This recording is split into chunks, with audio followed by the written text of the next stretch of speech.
අයිබෝවන් කියලා පිළිගන්නවා අදත් SL Photo YouTube channel එකට. ඉතින් හුඟ දෙනෙක් මගෙන් රික්වෙස්ට් කරපු දේවල් තමයි රුපියල් 30000ට වඩා අඩුවෙන් ගන්න පුළුවන් හොඳම ස්මාර්ට්ෆෝන් ගැන වීඩියෝ එකක් කරන්න කියලා. ඒකිනුත් රුපියල් 30000ට වඩා අඩුවෙන් බ්‍රෑන්ඩ් නිව්ම ගන්න පුළුවන් ස්මාර්ට්ෆෝන් ගැන කතා කරන්න කියලා. ඉතින් එතනදී මම ටිකක් හොයලා බලනකොට මට බලා ගන්න හම්බුණා ලංකාවේ මීට කරුදු ගානකට කලින් තිබ්බ Alcatel කියන බ්‍රෑන්ඩ් එකෙන් ටිකක් හොඳ මට්ටමේ ස්මාර්ට්ෆෝන් එකක් රිලීස් කරලා දෙනවා බජට් රේන්ජ් එකට. මොකද කියනවා මේක ආසන්න වශයෙන් රුපියල් 24990ක් වෙන්නේ. හැබැයි මේක ටෙක්නික් ආයතනයේ මිලදී ගත්තොත් ටෙම්පර්ඩ් එකක් සහ පවර් බැංක් එකක් නොමිලේ හම්බ වෙනවත් එකම ඒ ඔප්ෂන් එක බැරි නම් ඊට වඩා රුපියල් 1000ක් අඩුවෙන් ඒ කියන්නේ රුපියල් 23990කට ටෙම්පර්ඩ් එකක් සහ හෙඩ්ෆෝන් එකක් වගේම මොබයිල් ට්‍රයිපෝඩ් එකකුත් නොමිලේ ලබා ගැනීමේ හැකියාව තියෙනවා. ඉතින් කොහොම වුණත් මෙන්න මේ රුපියල් 25000ට වඩා අඩු මෙන්න මේ Alcatel One S2020 කියන ඩිවයිස් එකේ විශේෂ කාරණා කිහිපයක් තියෙනවා මේ ප්‍රයිස් පොයින්ට් එකත් එක්ක සංසන්දනය කරොත්. විශේෂයෙන්ම අඟල් 6.2 HD+ ඩිස්ප්ලේ එකක් ट्रिपल कैमरा सेटअप එකක් fingerprint sensor එකක් සහ 3GB RAM එකක් වගේම 32GB ROM එකක් එකම මිලිඇම්පියර් 4000ක බැටරි එකකුත් මෙන්න මේ ඩිවයිස් එකේ බලා ගන්න පුළුවන්. එහෙනම් වැඩි කතා නැතුව අපි යන් වීඩියෝ එකට. මුලින්ම මෙන්න මේ Alcatel One S2020 කියන ඩිවයිස් එක මිලදී ගන්නකොටම බොක්ස් එකේ ඇතුළේ අපිට බලා ගන්න හම්බ වෙනවා මේකට අවිලා තියෙන ඩිවයිස් එක, charging adapter එක සහ micro USB cable එකත් එක්කම paperworks වගේම SIM remote tool එක. හැබැයි අර මම මුලින් කියපු තැන් වලින් මිලදී ගත්තොත් tempered එකක් සහ power bank එකක් නොමිලේ ලබා ගැනීමේ හැකියාව තියෙනවා. කොහොම නමුත් මෙන්න මේ Alcatel One S කියන ඩිවයිස් එක unbox කරලා අතට ගන්නකම මං හිතුවේ මේකත් කලින් මම රිවිව් කරපු සාමාන්‍ය රුපියල් 30000ට වඩා අඩු ඩිවයිස් එකක් වේවි කියලා. හැබැයි මේක අතට ගත්ත ගමන්ම ෆීල් වෙච්ච ප්‍රධාන කාරණාව තමයි මේකේ තියෙන ඩිසයින් එක සහ මේකේ තියෙන බර. ඔයාලට පේනවා ඇති මේක සම්පූර්ණයෙන්ම ප්ලාස්ටික් වලින් හදලා තියෙන්නේ සහ මේක අපිට මෙටලික් පේයින්ට් එකක් බලා ගන්න පුළුවන්. ඒක නම් ටිකක් යුනික් පේයින්ට් එකක්. මොකද ගොඩක් ෆෝන් වල ඉන්නේ එක්ක එක මැට් සහ ග්ලොසි හැවිල්ලා මොකක් හරි පැටර්න් එකක් තියෙන එක. හැබැයි මේකේ මෙටලික් පේයින්ට් එකක් තියෙනවා. ඒ වගේ මේක ඔයාලට නිල් සහ අලු පාට වශයෙන් මිලදී ගන්න පුළුවන්. ගතේ තියෙන මේ අලු පාට ඩිවයිස් එක කොහොමුණත් ඔයාලට පේනවා ඇති මේක සම්පූර්ණයෙන්ම කර්ව් වෙලා තියෙන්නේ. මෙයාලා කියන්නේ මේකට S curve design එකක් කියලා. කොහොමුණත් මේකේ ඩිස්ප්ලේ එකෙත් අපිට 2.5D curve ඩිස්ප්ලේ එකක් තමයි තියෙන්නේ. හැබැයි සම්පූර්ණයෙන් කර්ව් නෙමෙයි ටිකක් පොඩ්ඩක් වගේ කර්ව් වෙලා තියෙනවා.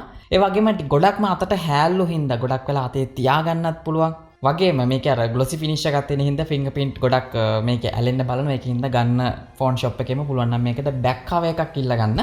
ඒ වගේම තමයි බෑක් සයිඩ් එක අපිට බලා ගන්න පුළුවන් ට්‍රිපල් කැමරා සෙටප් එකක් තියෙනවා. මේ ප්‍රයිස් රේන්ජ් එකේ ටිකක් හොයාගන්න බැරි එකක් ඒක. ඒ වගේම ෆ්ලෑෂ් ලයිට් එක සහ ෆින්ගර්ප්‍රින්ට් සෙන්සර් එක මැද බලා ගන්න පුළුවන්. මෙන්න මේ ෆින්ගර්ප්‍රින්ට් සෙන්සර් එකත් හිතුවට වඩා ගොඩක් ෆාස්ට් විදිහට වැඩ කරා. මම කියන්නේ නැහැ මේ වෙනකොට තියෙන ෆාස්ට්ම ෆින්ගර්ප්‍රින්ට් සෙන්සර් එක කියලා. හැබැයි ගොඩක් ස්පීඩ් සහ ගොඩක් හොඳ ඇකියුරසි එකක් මෙන්න මේ ෆින්ගර්ප්‍රින්ට් එකේ බලා ගන්න පුළුවන් වුණා. ඉතින් ඇත්තටම මම හිතුවේ නෑ මේකේ ෆින්ගර්ප්‍රින්ට් එක මෙච්චර ෆාස්ට් වේවි කියලා. ඒ වගේම පල්ලෙහා අපිට බලා ගන්න පුළුවන් Alcatel logo එක සහ මෙයාලගේ සර්ටිෆිකේෂන් කීපයක්. මේකේ button and ports ගැන කතා කරොත් ඔයාලට පේන ඇති වම් පැත්තේ volume rocker සහ power key තියෙනවා. උඩට આવොත් noise cancellation සහ 3.5mm audio port එක තියෙනවා. පල්ලෙහාට આવොත් micro USB port එකත් එක්කම microphone එක සහ speaker එක බලා ගන්න පුළුවන්. ඒ වගේම device එකේ වම් පැත්තේ આવොත් සුපුරුදු පරිදි dual sim tray එක තියෙනවා. SD card එක දාලා වැඩි කරන්න පුළුවන්. මෙන්න මේ වගේ ප්‍රයිස් රේන්ජ් එකකට නැති dedicated Google Assistant button එකක් මෙන්න මේ device එකේ බලා ගන්න පුළුවන්. සාමාන්‍යයෙන් මේ වගේ dedicated button එකක් කියන smartphone එකක් ගත්තොත් ආසන්න වශයෙන් රුපියල් 50000ට වඩා වැඩි. හැබැයි මෙන්න මේ වගේ රේන්ජ් එකෙත් අපිට dedicated button එකක් දීලා තියෙනවා. හැබැයි ඉතින් කොච්චර දුරට මේක පාවිච්චි වෙනවද කියලා ඔයාලා තමයි තීරණය කරන්න ඕනේ. ඉතින් එහෙම බලද්දි මෙන්න මේ ප්‍රයිස් රේන්ජ් එකේ තියෙන ගොඩක් හොඳ මට්ටමේ ඩිසයින් එකක් මන්ට මෙන්න මේ Alcatel One S2020 එකේ බලා ගන්න පුළුවන්. හිතුවට වඩා ගොඩක් හොඳ මට්ටමින් තිබ්බ. ඇත්තට මේ ඩිවයිස් එක අතට ගන්නකන් මේකේ ඩිසයින් එක සහ ඩිස්ප්ලේ එක ගැන මේ වගේ ලොකු බලාපොරොත්තුවක් තිබ්බේ නැහැ. මොකද කියනවනම් මෙන්න මේකේ ඩිස්ප්ලේ එක ගැන කතා කරොත් මම අර මුලින් සඳහන් කරා වගේ අඟල් 6.2ක HD+ IPS පැනල් එකක් තියෙනවා. ඒ වගේම මේකේ water drop notch එකක් බලා ගන්න පුළුවන්. ඒ වගේම 270ක PPI එකක් HD+ තියෙන හින්දා සුපුරුදු පරිදි 720ට 1520 කියන resolution අගය තමයි බලා ගන්න හම්බෙන්නේ. කොහොමුණත් මම අර මුලින් සඳහන් කරා වගේ මේක අතට ගන්නකම මෙන්න මේ ඩිස්ප්ලේ එකේ මම හිතුවේ නැහැ මෙච්චර quality එකක් තියෙයි කියලා. මොකද මේකේ brightness level එක සහ colors ගත්තොත් ඇත්තටම ආසන්න වශයෙන් රුපියල් 40000 50000 වගේ යන රේන්ජ් එකක තියෙන ඩිස්ප්ලේ quality එකක් මෙන්න මේ device එකේ මට බලා ගන්න පුළුවන් වුණා. ඉතින් ඒකින්ද මම ඔයාලට කියනවා මේක මිලදී ගන්න කලින් පුළුවන් නම් ළඟම තියෙන shop එකට ගිහිල්ලා මේක අතට අරන් මේකේ තියෙන display එක පොඩ්ඩක් experience කරලා බලන්න. මේ වගේ price range එකට ගන්න පුළුවන් හොඳම display එකක් කියලා කියන්න පුළුවන්. මොකද ආසන්න වශයෙන් රුපියල් 24990ක් විතරක් මෙන්න මේ device එක වෙන හින්දා. ඒ වගේම තමයි මේක specification ගත්තත් මම අර මුලින් කිව්වා වගේ මේ price point එකත් එක්ක දෙන්න පුළුවන් හැමදේම මෙයාලා මෙන්න මේකට include කරලා තියෙනවා. විශේෂයෙන්ම 3GB RAM එකක් තියෙනවා සහ 32GB internal storage එකක් තියෙනවා. ඒත් එක්කම මේක අපිට බලා ගන්න හම්බුන processor එක ගත්තොත් MediaTek 6762D කියන Octa-Core CPU එකක් තමයි තියෙන්නේ. ඒ කියන්නේ මේකේ cores 8ක් බලා ගන්න පුළුවන්. සාමාන්‍යයෙන් මේ වගේ price range වල තියෙන වෙන device ගත්තොත් අපිට මේ වගේ 8 core processor එකක් නම් බලා ගන්න හම්බෙන්නේ නැහැ. කොහොමුණත් මෙයාලා දෙන්න පුළුවන් උපරිම spec දීලා තියෙන හින්දා මේකේ run වෙන්නේ Android 10 සහ මේක අපිට වෙනම UI එකක් බලා ගන්න හම්බුන්නේ නැහැ. ඉතින් ඒකින්ද ගොඩක් fast සහ smooth විදියට මෙන්න මේකේ OS එකේ performance එකත් මට බලා ගන්න පුළුවන්. ඒ වගේම මම මෙන්න මේ device එකේ Free Fire සහ Temple Run play කරලා බැලුවා. Free Fire එකෙත් on වෙනකොට ටික වෙලාවක් ගියත් game එක play කරනකොට මට කිසිම lag එකක් බලා ගන්න හම්බුන්නේ නැහැ. ඉතින් මම හිතන්නේ මේකේ තියෙන 3GB RAM එක සහ Octa-Core CPU එක හින්දා වෙන්න ඕනේ. කොහොම වුණත් මේ වගේ price range එකට ගොඩක් හොඳ මට්ටමේ multitasking සහ multi window එකත් මේකේ කිසිම ප්‍රශ්නයක් නැතුව පාවිච්චි කරන්න පුළුවන්. විශේෂයෙන්ම මේ දවස්වල online classes වලට සහභාගී වෙනවා නම් මේකේ price range එකට ගන්න පුළුවන් ගොඩක් හොඳ performance එකක් මේකේ බලා ගන්න පුළුවන්. ඒ වගේම තමයි screenshot එකක් capture කරාට පස්සේ මෙයා default මහනවා මේකේ තියෙන long screenshot එකක්ද capture කරන්න ඕනේ.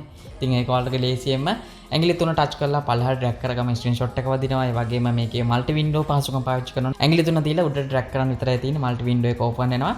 ඉතින් ඔය වගේ පහසුකම් කිහිපයක්ම මේකේ බලා ගන්න පුළුවන්. විශේෂයෙන්ම මේකේ reading mode එකකුත් තියෙනවා. reading mode එකට ගියාට පස්සේ සම්පූර්ණම display එක black and white වෙනවා.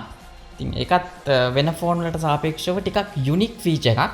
ඒ වගේම තමයි මම අර මුලින් සඳහන් කරා වගේ මේක තියෙනවා milliampere 4000ක බැටරි එකක්. හැබැයි fast charging නම් support කරන්නේ නැහැ. ආසන්න වශයෙන් පැය 3:00ක් විතර යනවා මේක 100%ක් charge වෙන්න. හැබැයි ඉතින් එකපාරට charge කරගත්ත කියන්නේ ආසන්න වශයෙන් දවස් 1:00ක් හෝ දෙකක් කිසිම ප්‍රශ්නයක් නැතුව මෙන්න මේ device එක normal usage එකේදී පාවිච්චි කරන්න පුළුවන්. ඒ වගේම තමයි මම අර මුලින් සඳහන් කරා වගේ මෙන්න මේ රුපියල් 25000කට වඩා අඩුවෙන් ගන්න පුළුවන් මේ device එකේ triple camera setup එකක් තියෙනවා. විශේෂම කාරණාව තමයි මේකේ triple camera setup එකක් කියලා මෙයාලා සඳහන් කරාට මේකේ camera 4ක performance එකක් බලා ගන්න පුළුවන්. මොකද කියනවා නම් මේකේ main sensor එක බලා ගන්න හම්බෙනවා megapixel 13කින්. ඒ වගේ මේකේ aperture එක 1.8 යනවා. සහ තවත් sensor එකක් තියෙනවා megapixel 5ක ultra wide කියලා. ඉතින් මේක ultra wide වලට විතරක් නෙමෙයි මේකේ depth sensor එක විදියටත් මෙන්න මේ sensor එක වැඩ කරනවා. ඉතින් ඒකයි මම කිව්වේ මේකේ කැමරා 3ක් තිබ්බට 4ක් විදියට වැඩ කරන්න කියලා. ඒ වගේම 2 megapixel macro sensor එකකුත් බලා ගන්න පුළුවන්. ඉතින් ඒකෙන් ගොඩක් හොඳට එළියේ තියෙන වෙලාවට ගොඩක් හොඳ මට්ටමේ කැමරා output එකක් ගන්න පුළුවන්. විශේෂයෙන්ම ෆොටෝ එකේ තියෙන color details dynamic range එකත් ගොඩක් හොඳ මට්ටමින් මෙන්න මේ device එකේ බලා ගන්න පුළුවන් වුණා. ඒ වගේම තමයි මේකේ අපිට megapixel 5ක selfie camera එකක් තියෙනවා. මේකෙත් හිතුවට වඩා ගොඩක් හොඳ මට්ටමේ performance එකක් තිබ්බා. මොකද මම කලින් review කරලා තියෙන රුපියල් 30000ට වඩා අඩු device වලට වඩා ගොඩක් හොඳට මේකේ කැමරා එක perform කරපු හින්දා කොහොම වුණත් රුපියල් 24990කට ගන්න පුළුවන් ගොඩක් හොඳ මට්ටමේ display එකක් කැමරා එකක් සහ performance එකක් වගේම fingerprint එක සහ battery එකත් ගොඩක් හොඳට බලා ගන්න හම්බෙච්ච device එකක් තමයි මෙන්න මේ Alcatel One S කියන්නේ.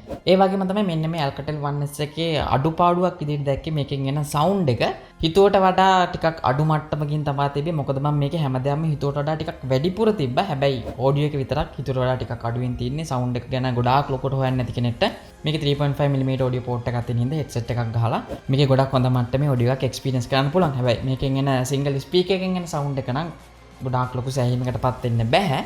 ඉතින් ඔයා මොකද හිතන්නේ මෙන්න මේ Alcatel One S 2020 කියන device එක ගැන?